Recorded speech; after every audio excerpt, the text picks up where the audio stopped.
गरुड पुराणानुसार मनुष्याच्या भाग्यात कोणत्या 5 गोष्टी जन्माआधीच लिहिल्या जातात? नमस्कार मित्रांनो, श्री स्वामी समर्थ. मित्रांनो, गरुड पुराणानुसार मनुष्याचा जन्म होण्यापूर्वीच त्या कोणत्या 5 गोष्टी आहेत ज्या त्याच्या भाग्यात अगोदरच लिहिल्या जातात? गरुड पुराण रहस्य याबद्दल काय सांगतं हे नक्कीच जाणून घेऊया. चांगल्या लोकांचा मृत्यू लवकर का होतो याचं सत्य आज उघड होणार आहे. जी चांगली लोक असतात त्यांचा मृत्यू लवकर का होतो? मनुष्याचा जन्म होण्यापूर्वीच त्या कोणत्या 5 गोष्टी आहेत ज्या त्याच्या भाग्यात अगोदरच लिहिल्या जातात आणि नंतर ते भाग्य कोणीही बदलू शकत नाही. स्वतः देव सुद्धा हे भाग्य बदलू शकत नाहीत. पूर्वीचे लोक त्यांचे पूर्ण आयुष्य म्हणजेच मानवाचा निर्धारित केलेलं जितकं वय आहे तितका वेळ पूर्ण जगायचे. पण पूर्वी लोक 100 वर्ष किंवा त्यापेक्षाही अधिक वर्ष जीवन जगायचे. परंतु आता परिस्थिती बदलली आहे. आता लोक 70 ते 80 किंवा त्यापेक्षा कमी आयुष्य जगतात आणि हे सुद्धा आपण पाहिलं असेल की जी चांगले लोक असतात त्यांचा मृत्यू लवकर का होतो? मित्रांनो, तुम्ही तर लोकांकडून किंवा इतर कुटुंबातील वडीलधाऱ्या माणसांकडून हे ऐकलं असेलच की चांगल्या माणसांचा देव लवकर त्यांच्याजवळ लवकर बोलावून घेतो. मित्रांनो, परंतु तुम्हाला ही माहीत आहे का की असं घडतं? का असं घडतं? शेवटी त्यामागचं काय कारण आहे? चांगली लोक वाईट लोकांच्या तुलनेत कमी आयुष्य का जगतात? तर मित्रांनो, आपण हा मुद्दा अत्यंत चांगल्या प्रकारे आजच्या व्हिडिओमध्ये समजून घेऊया. मित्रांनो, तुम्ही खूप साऱ्या लोकांच्या तोंडून ऐकलं असेलच की तो चांगला माणूस होता आणि म्हणूनच देवाने त्याला लवकर बोलावलं आहे. जर तो वाईट, दुष्ट माणूस असता तर इतक्या लवकर मेला नसता. ग्रंथामध्ये या विषयाचे वर्णन केलेलं आहे. त्याच ग्रंथाच्या आधारे मी तुम्हाला माहिती देणार आहे की चांगल्या माणसाचा लवकर मृत्यू का होतो. मित्रांनो, श्रीमद भागवत गीतेमध्ये भगवान श्रीकृष्ण म्हणतात की ज्यांचा जन्म झाला आहे त्यांचा एक ना एक दिवस मृत्यू हा निश्चितच आहे. जो जन्म घेतो तो एके दिवशी नक्कीच मरतो. हे कटू सत्य आहे आणि प्रत्येक मनुष्याच्या भाग्यामध्ये या 5 गोष्टी तो जन्माला यायच्या अगोदरपासूनच निर्धारित केलेल्या असतात. ज्यामध्ये पहिली गोष्ट आहे ती म्हणजे मनुष्याचा जन्म कधी, केव्हा आणि कोणाच्या घरी होणार आहे. मित्रांनो, हे मनुष्याचा जन्म होण्यापूर्वीच निर्धारित केलेलं असतं. मित्रांनो, आपल्या हातात हे नाही की आपण जन्म आपल्या इच्छेनुसार घ्यावा. जर असं असतं तर प्रत्येकाने श्रीमंताच्याच घरी जन्म घेतला असता. ही तर भाग्याची गोष्ट आहे की या भाग्याच्या मागे कर्म सोडले गेले आहे. कर्माच्या आधारे आपलं भाग्य बनत असतं. दुसरी गोष्ट आहे मनुष्याचा विवाह कधी, कुठे आणि कोणासोबत होणार आहे. मित्रांनो, कधी-कधी तुम्ही हे पाहिलं असेल की तुम्हाला विवाह कोण्या दुसऱ्यासोबत करायचा असतो आणि तुमचा विवाह कुठल्या दुसऱ्याच व्यक्तीसोबत होत असतो. हे सर्व विधिलिखितच आहे. मित्रांनो, व्हिडिओमध्ये पुढे जाण्याआधी कमेंट बॉक्समध्ये जय स्वामी समर्थ किंवा जय श्रीकृष्ण नक्की टाईप करा. तिसरी गोष्ट आहे मनुष्याकडे धन, संपत्ती, रुपये, पैसे किती असतील? मित्रांनो, मेहनत तर सर्वजणच करतात. श्रीमंती तर प्रत्येकालाच म्हणजे श्रीमंत बनायचं असतं. परंतु काही लोक असे असतात ज्यांना ताबडतोब यश मिळतं, तर काही लोक उशिरा यशस्वी बनतात. अशाच प्रकारे मेहनत करून प्रत्येक लोक लवकरच श्रीमंत बनतात, तर काही लोक तेवढीच मेहनत करून फक्त त्यांच्या घरचा रोजचा खर्च चालवू शकतात. एवढेच ते धन कमवू शकतात. कधी कधी कोणाला आकस्मिक धनाची प्राप्ती होते, तर कोणाला त्यांच्यावर वडिलांची संपत्ती असते. मित्रांनो, चौथी गोष्ट आहे, मनुष्य किती बुद्धिमान, किती विद्वान, किती ज्ञानी असेल. मित्रांनो, एक गुरु त्याच्या सर्व शिष्यांना सारखेच विद्या प्रदान करत असतो, परंतु जो बुद्धिमान शिष्य असतो तो त्या विधीला लवकर ग्रहण करतो, परंतु जो कमी बुद्धिमान शिष्य असतो तो त्याच्या बुद्धीनुसार कमी शिक्षेला ग्रहण करतो. देवाने सर्व मनुष्यांना एकसारखेच बनवले आहे. सर्वांची शरीराची रचना एकसारखीच आहे. एक डोकं, दोन डोळे, एक नाक, दोन कान, विचार करण्यासाठी मेंदू, यामध्ये बुद्धी दिली आहे. या जगामध्ये कोणी जास्त बुद्धिमान आहे तर कोणी कमी. मित्रांनो, काही लोक तर मूर्खाच्या श्रेणीत सुद्धा येतात. मित्रांनो, पाचवी गोष्ट आहे, मनुष्याचा मृत्यू कधी, केव्हा आणि कुठे होईल. मनुष्याचा मृत्यू त्याच्या जन्म घेण्यापूर्वीच त्याच्या भाग्यामध्ये लिहिलेला असतो. तर या 5 गोष्टी मनुष्याने जन्म घेण्यापूर्वीच देवानी मनुष्यासाठी निर्धारित केलेल्या असतात आणि या गोष्टी अटल आहेत, निश्चित आहेत. या गोष्टींना कोणीही बदलू शकत नाही, स्वतः देव सुद्धा नाही. मात्र मित्रांनो, भाग्य बनतो कर्मापासून. त्यामुळे कर्म प्रधान आहे आणि मागील जन्माच्या आधारावरच आपलं भाग्य बनत असतं. कर्म आणि भाग्य आपण पुढील उदाहरणाद्वारे छान असं समजून घेऊया. एक विद्यार्थी परीक्षा देतो. तो विद्यार्थी प्रश्नाची उत्तरं ज्याप्रमाणे लिहितो त्याचप्रमाणे शिक्षक त्याला गुण देत असतात. येथे परीक्षार्थी एक कर्मणी आहे, जो त्याचं कर्म करत आहे, आणि शिक्षक विधाता आहे, जो त्या विद्यार्थ्याला त्याच्या कर्मानुसार गुण देत आहे. अर्थातच त्याच्या कर्मानुसार त्याचं भाग्य लिहित आहे. मित्रांनो, आशा करते तुम्हाला या उदाहरणाद्वारे कर्म आणि भाग्यामधील फरक समजला गेला असेल. कर्मानेच भाग्याची उत्पत्ती होते आणि ग्रंथामध्ये, पुराणामध्ये, गरुड पुराणामध्ये याबद्दल वर्णन देण्यात आलेलं आहे की मागच्या जन्मात केलेल्या कर्मानुसारच या जन्मात आपल्याला त्याची फळं मिळत असतात.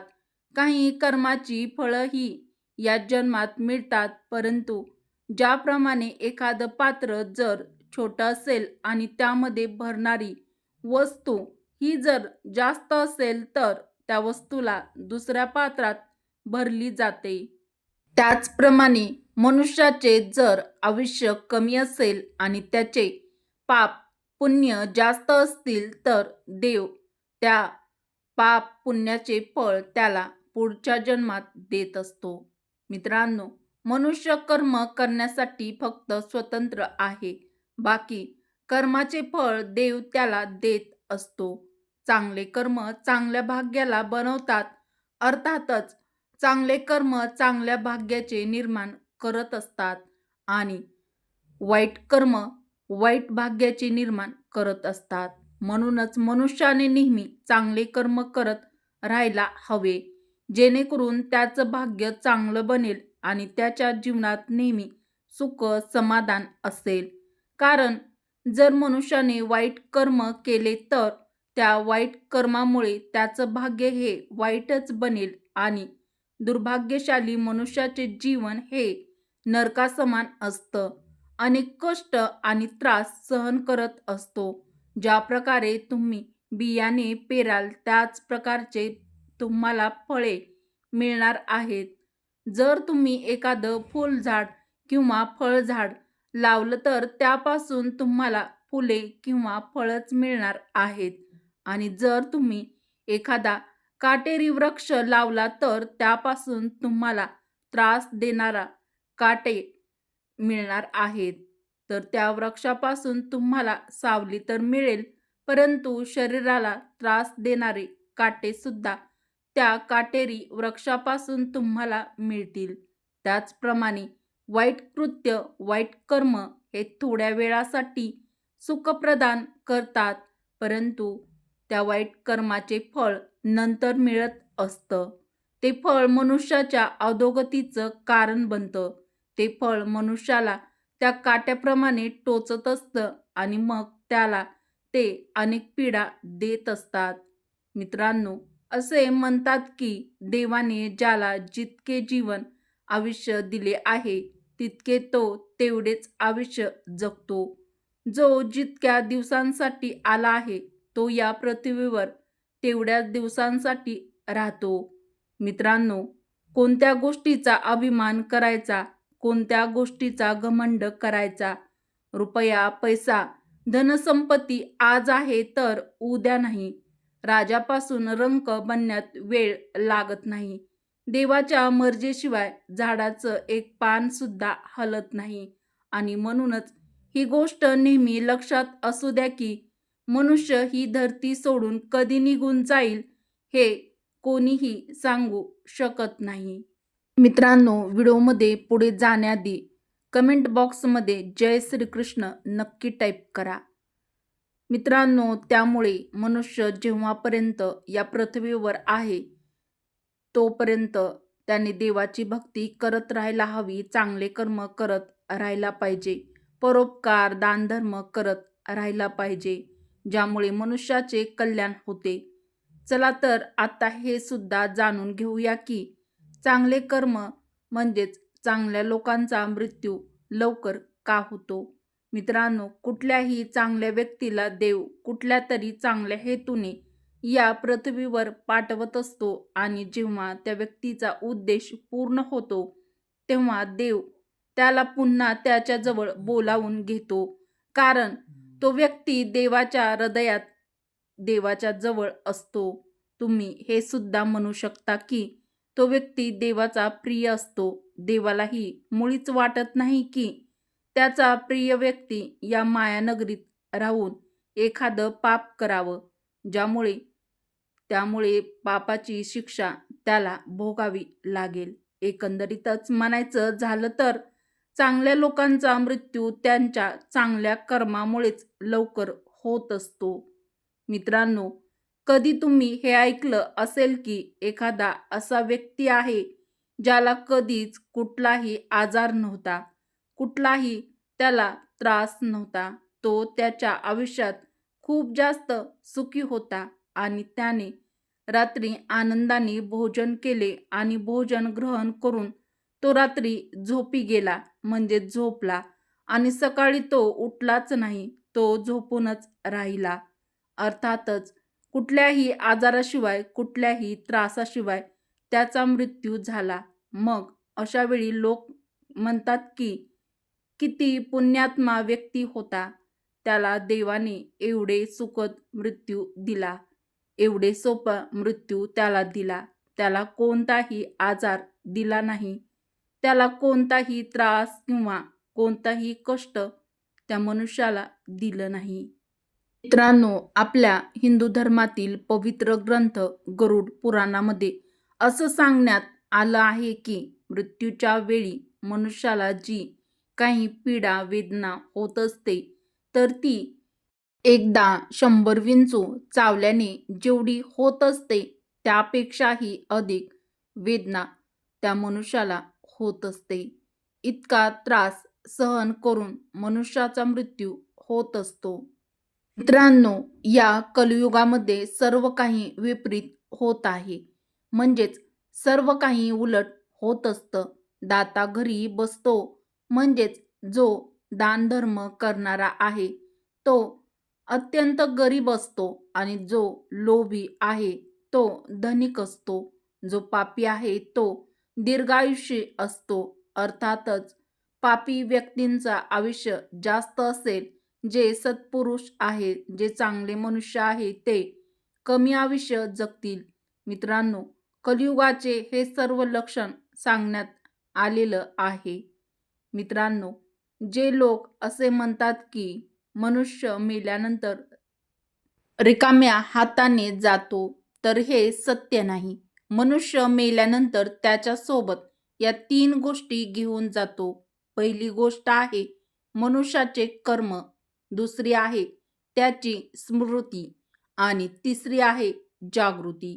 या 3 गोष्टी मनुष्य मेल्यानंतर सुद्धा त्याच्यासोबत घेऊन जातो. एकदा चांगला मनुष्य मेल्यानंतर आपण असे म्हणतो की हा तर खूप चांगला मनुष्य होता. याने कधीच कोणाला त्रास दिला नाही, कधीच कोणाला फसवलं नाही. तरी सुद्धा देवाने त्या मनुष्याला लवकरच त्याच्यापाशी बोलावून घेतला आहे. परंतु मित्रांनो, तुम्ही कथेमध्ये ऐकलं असेलच की जेव्हा ऋषीमुनी कुठल्या देवावर किंवा अप्सरावर क्रोधित व्हायचे, तेव्हा त्यांना या पृथ्वीवर जन्म घेण्याचा श्राप द्यायचे आणि ज्याला कोणाला हा श्राप मिळायचा तो भीतीने थरथर कापायचा. तो जो कोणी असेल तो ऋषीमुनींची क्षमा मागायचा. त्यांना विनंती करायचा की हे महात्मा, मला इतका मोठा श्राप देऊ नका. मला इतकं कठीण दंड तुम्ही देऊ नका. मित्रांनो, हे मृत्यूलोक या पूर्ण ब्रह्मांडात सर्वात चांगली जागा नाही किंवा सर्वात वाईटही जागा नाही. हे मृत्यूलोक असे भयानक जागा आहे जिथे दंड भोगण्यासाठी देवांना किंवा अप्सरांना पाठवले जात होते. मित्रांनो, या मृत्यूलोकात प्राणी जन्म घेऊन त्याच्या कर्माचे फळ भोगत असतो आणि पुढच्या जन्मासाठी पुन्हा नवीन कर्म करत असतात, ज्यांचे फळ त्याला यमलोकात आणि पुढच्या जन्मात मिळत असतात. मित्रांनो, व्हिडिओला एक लाईक केलं नसेल तर नक्की करा व चॅनलला सबस्क्राईब देखील अवश्य करा. मित्रांनो, सर्व प्राण्यामध्ये मनुष्याच्या शरीराला श्रेष्ठ मानलं गेलं आहे, कारण मनुष्याच्या शरीराला मोक्षाचे द्वार म्हटलं गेलं आहे. पूर्ण सृष्टीमध्ये मनुष्याचं शरीर असं शरीर आहे ज्याद्वारे मोक्षप्राप्ती केली जाऊ शकते. आणि मित्रांनो, मोक्षाची प्राप्ती कशी होणार? तर मोक्ष प्राप्त करण्यासाठी तुम्हाला या जगाचा पालन करतात त्यांचा कधीच अंत नाही, ज्यामध्ये पूर्ण ब्रह्मांड सामावलेला आहे, अशा श्रीहरी भगवान विष्णूची भक्ती करून आपण मोक्षप्राप्ती करू शकतो. त्यांचं नामस्मरण करून, भजन कीर्तन करून आपण मोक्षाची प्राप्ती करू शकतो. भगवान श्रीहरी विष्णू हे खूपच कृपाळू दयाळू आहेत. त्यांच्या शरणात जो कोणीही जातो तो या जन्म मृत्यूच्या चक्रामधून मुक्त होतो. अशा मनुष्याला या पृथ्वीवर पुन्हा जन्म घ्यावा लागत नाही. यामुळे जर मनुष्याला मोक्षाची प्राप्ती करायची असेल तर देवाची भक्ती करून, दानधर्म करून, पुण्य प्राप्त करून मोक्ष प्राप्त केला जाऊ शकत नाही. तर मनुष्याला पुन्हा पुन्हा जन्म घ्यावा लागेल. 84 लक्ष योनीमधून सारखा सारखा त्याला प्रवास करावा लागेल. पुन्हा जन्म घ्यावा लागेल. पुन्हा त्याचा मृत्यू होईल. पुन्हा त्याला जन्म घ्यावा लागेल. पुन्हा त्याचा मृत्यू होईल. असं चक्र कायमस्वरूपी चालू राहणार. जन्माला आल्यावर त्याच्या कर्माची फळं त्याला भोगावी लागणार. अनेक संकट, अनेक त्रास त्याला सहन करावे लागणार. मित्रांनो, हे पृथ्वीलोक कर्मभूमी आहे. प्रत्येकाच्या कर्मानुसार त्याला पुढचा प्रवास करायचा असतो. मित्रांनो, आपण जेव्हा या पृथ्वीवर म्हणजेच या पृथ्वी लोकावर जन्म पृथ्वीवर होतो तेव्हा या पृथ्वी लोकावरची माया आपल्याला तिच्याकडे आकर्षित करून घेते आणि आपण या जगावर येथील माणसावर प्रेम करू लागतो. जेव्हा कधी आपला माणूस आपल्याला सोडून निघून जातो तेव्हा आपल्याला खूप दुःख होते. परंतु गरुड पुराणात वर्णन मिळतो की ज्यांचा मृत्यू होतो त्यांचा आत्मा मृत शरीराला सोडून यमलोकामध्ये पोहोचतो. परंतु जे पुण्यात्मा असतात त्यांच्यासाठी स्वतः देवदूत येतात. परंतु जर कोणी पापी मनुष्य असेल, त्याने पृथ्वीवर खूपच जास्त पाप केले असेल, त्याने लोकांना खूप जास्त सतावले असेल तर पुढच्या जन्मात त्याला जास्त आयुष्य दिले जाते, कारण जेणेकरून तो त्याच्या पापाची फळं त्याचे पूर्ण आयुष्यात भोगू शकेल. शरीरामध्ये फक्त हाडाचा सापळा अशा मनुष्याचा दिसू लागतो. घरातील माणसे सुद्धा त्याची साथ देत नाहीत. कोणी त्याला पाण्यासाठी सुद्धा विचारत नाही. अंथरुणात पडूनच मळमूत्राचा त्याग करत असतो. उठता येत नाही, शरीर काम करत नाही. अवस्था अशी होते की लोक देवाला एकच प्रार्थना करत असतात की हे प्रभू, आता जीवन आणखीन जगायचं नाही. आता जीवन आणखीन जगायला नको. हे दुःख आता सहन होत नाही. आता आमच्यावर कृपा करा. आम्हाला मृत्यू द्या. परंतु मित्रांनो, त्या लोकांना तेव्हा सुद्धा सहजासहजी मृत्यू मिळत नाही. त्या व्यक्तीची सख्खी माणसं सुद्धा हेच विचार करत असतात की या व्यक्तीसाठी आता मृत्यू योग्य पर्याय आहे. घरातील लोक म्हणू लागतात की माहीत नाही हा म्हातारा कधी मरणार आहे. अशा प्रकारे इतके जास्त त्रास आयुष्यात त्या मनुष्यांना सहन करावे लागतात. परंतु जे पुण्यात्मा असतात त्यांना कमी आयुष्य मिळतं, जेणेकरून ते या पृथ्वीवर लोकावर जेव्हापर्यंत राहतील तेव्हापर्यंत सुखाने त्यांचे जीवन व्यतीत करतील आणि देवाची भक्ती ते करत राहतील. त्यांचे पूर्ण कर्म करत राहतील आणि त्यांच्या जन्माला येण्याचा उद्देश पूर्ण केल्यानंतर पुन्हा ते देवाजवळ परत जावेत. आणि मित्रांनो, आपण नेहमीच हाच विचार करत असतो की चांगल्या व्यक्तीला देव जास्त आयुष्य का देत नाही, चांगल्या लोकांचा मृत्यू लवकर का होतो. परंतु मित्रांनो, देवाने केलेलं सर्व काही उत्तम आहे. मनुष्याचे या पृथ्वीवर जन्माला येऊन जास्त वेळ आयुष्य जगणंही उद्देश नाही, तर त्याने जन्माला येऊन चांगले कर्म करावे, पुण्यकर्म करावे, दानधर्म करावे आणि देवाची भक्ती करून मोक्षाला प्राप्त करावे.